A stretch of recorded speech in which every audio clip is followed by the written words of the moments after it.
பல்கலைக்கழகத்துக்கு விண்ணப்பிக்கும் போது சில பல்கலைக்கழகங்களால உளச்சார்பு பரீட்சை, அதாவது ஆப்டிடியூட் டெஸ்ட்ன்றது வந்து கால் பண்ணுவாங்க. இது தொடர்பாக சில சந்தேகங்கள் வந்து மாணவர்களுக்கு இருக்கு. இந்த பதிவின் மூலம் வந்து உங்களுக்கு தெளிவுபடுத்த விரும்புகிறேன். இப்போ சில பல்கலைக்கழகங்கள், இப்போ உதாரணமாக மொரட்டுவ பல்கலைக்கழகம்னா கிட்டத்தட்ட 3 தொடக்கம் 4 பட்டப்படிப்புகளுக்கு வந்து அவங்க வந்து இந்த ஆப்டிடியூட் டெஸ்ட்ன்றது செய்வாங்க. இப்போ டிசைன் அந்த மாதிரி சிட்டி அண்ட் டவுன் பிளானிங் இந்த மாதிரியான ஒரு சில டிகிரியை சொல்லலாம். இதே மாதிரி பல பல்கலைக்கழகங்களும் வந்து இந்த ஆப்டிடியூட் டெஸ்ட்ன்று வைப்பாங்க. ஸோ இப்போ பல மாணவர்களுக்கு வாய்ப்பு கிடைக்கிறது ஒரு பல்கலைக்கழகம் செல்றதுக்கு. இதற்கு மிக முக்கியமான விஷயமாம் இருக்கிறது வந்து அந்த மாணவர் பெற்றுக்கொண்ட Z ஸ்கோர். ஆனாலும் ஒரு சில பிள்ளைகளுக்கு வந்து அந்த சில துறைகள் தொடர்பாக ஆர்வம் இருக்கும். அப்போ அந்த ஆர்வம் உள்ள பிள்ளைகளை கண்டுபிடிக்கிறதுக்கும் அதே மாதிரி சில பாடப்படிப்புகளை படிக்கும் போது வந்து சில திறன்கள் வந்து அவங்களுக்கு தேவைப்படுறதாக இருக்கும். சில கிரியேட்டிவிட்டியான சரி அல்லது கலர் கம்பினேஷன் இந்த மாதிரியான சில திறன்கள் வந்து தேவைப்படும். அந்த சரியான மாணவர்களை அடையாளம் கண்டு கொள்றதுக்கு வந்து இந்த ஆப்டிடியூட் டெஸ்ட்ன்றது மிக முக்கியமான விஷயமா இருக்கும்.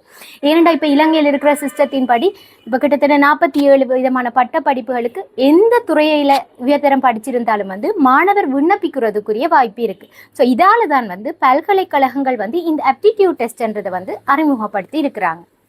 இப்போ மாணவர்களுக்கு இருக்கிற கேள்வி வந்து, நான் யூஜிசிக்கு அப்ளை பண்ணால் கட்டாயமாக ஆப்டிடியூட் டெஸ்ட்டுக்கும் அப்ளை பண்ணணுமா? நிச்சயமாக அந்த பல்கலைக்கழகத்தால் அந்த ஆப்டிடியூட் டெஸ்ட்டுக்கு விண்ணப்பங்கள் கோரும் போது நீங்கள் விண்ணப்பிக்கணும். அதுக்குரிய கட்டணம்ன்றது இருக்குது. ஏன்னா அதில் வந்து ஒரு எக்ஸாம்ன்றது இருக்கும். பெரும்பாலும் அந்த துறை சார்பாக சில விஷயங்கள் இருக்கும். ஒரு ஐக்யூ பேஸான கொஷின்ஸ் வந்து இருக்கும். இப்போ உதாரணமாக வந்து டிசைனிங் அல்லது சிட்டி அண்ட் டவுன் பிளானிங்ண்டா சில அது தொடர்பான ஒரு கேள்விகள் வந்து அந்த பேப்பரில் வந்து இருக்கிற மாதிரி இருக்கும். இப்போ நீங்கள் ஆப்டிடியூட் டெஸ்ட்டில் வந்து நல்ல மார்க்ஸ் எடுத்துட்டீங்க.